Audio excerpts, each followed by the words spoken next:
What's up, YouTube channel? Hey, good afternoon, or wherever this is hitting you at. Quick live for you all.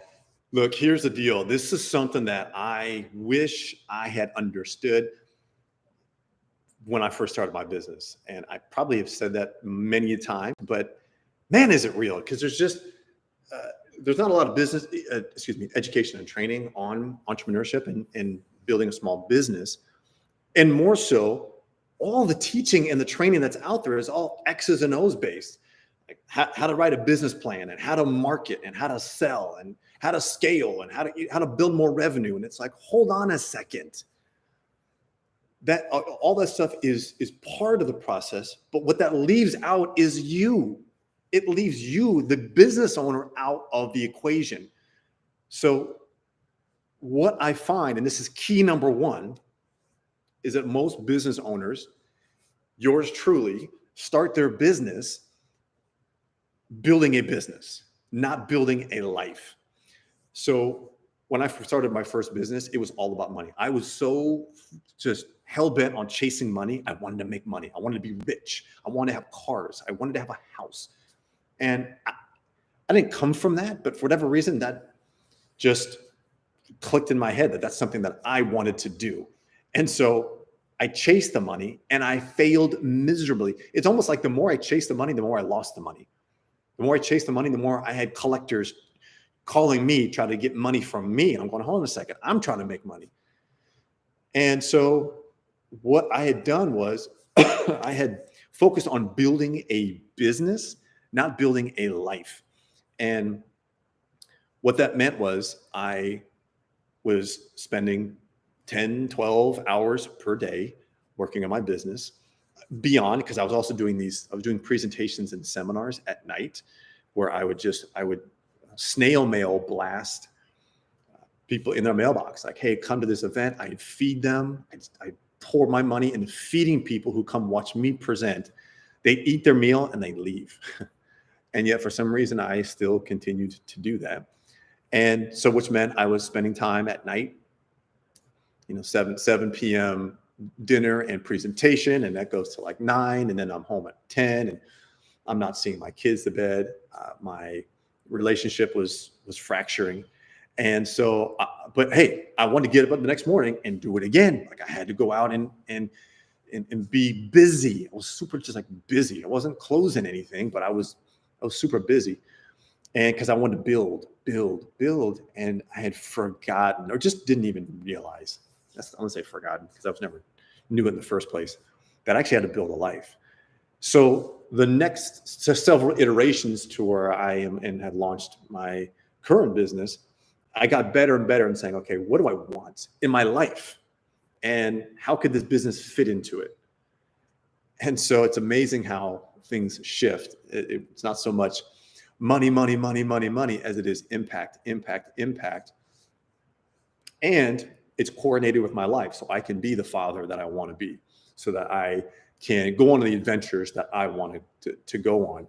And the businesses I originally had envisioned wouldn't allow me to be able to break away and go on multiple vacations per year, to go work from other areas of the world, to be able to be with my children as much as I can and see their activities and their games. And I don't miss very many of them, if at all. So build a life first and then fit the business into your life. Now, when you do that, it goes to key number 2.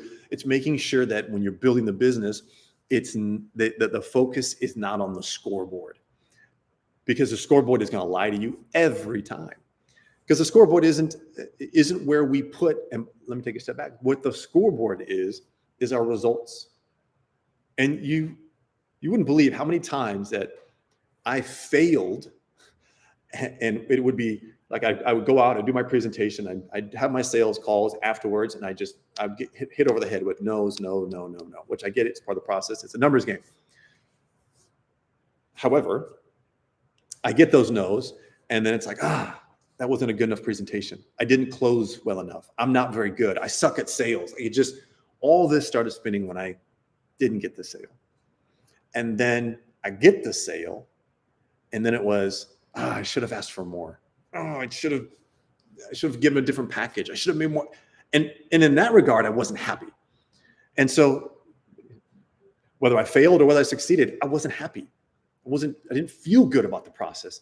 And that's because I was so rooted in the scoreboard and what the scoreboard said about me. And I attached myself, my self-worth, my confidence was attached to the scoreboard. So when I didn't win on the scoreboard, I didn't feel like a winner. I felt like a loser. I didn't feel like I was very good at what I was doing. I didn't understand how to track little wins. So taking the focus off the scoreboard and focus on the impact that you want to make, the process that you're going through, the little wins that are part of the process that are not scoreboard related. And that takes some serious pattern interruption. That takes a major habit shift, because it's easy to get up and start your day locked in on the scoreboard, when in reality, you should be locked in on you. Who do you need to be in order to get the scoreboard to reflect what you're looking for? Who do you need to be the person capable of closing that deal, to be the person capable of achieving your goals? You got to become that person first and focus on the three things that you can control: your attitude, your effort, and your response. You cannot control the scoreboard. It's out of your control. So focus on the effort, doing the things. So for me, for example, this is a prime example, doing a live video right here. I don't know. I don't have anyone watching this right now. I don't know if anyone will pop on or anyone will watch this afterwards. But what's happening is number one, I'm being consistent in doing my live videos. Number two, I'm cutting my teeth on conversations that have been in my head or that I've just had one-on-one. Like I'm cutting my teeth, meaning I'm getting it out there and I'm trying it on, and I'm developing a craft around it. So focus on the effort, knowing that the more you focus on the effort and the impact, that the scoreboard is going to follow through. The third key is focusing on profits. As business owners, gosh, I didn't even realize that I thought I would build this business. I started in the financial space initially. I'd build this grandiose financial company. I'd sell it, and then I'd make my money. That was not healthy at all, primarily because I had a family. I had to take care of myself. I had responsibilities. I didn't realize that I should probably be paying myself what I was worth. I was doing those presentations with my first business. I was doing those presentations late at night. Should have been paying myself for being there.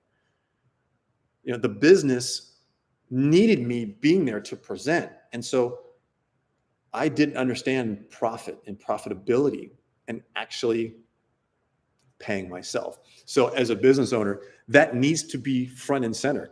So you build the life before you build the business. And then when you build the business, before you start making any money, you got to build in how you're going to be profitable, how you're going to pay yourself right off the bat, and pay yourself what you deserve.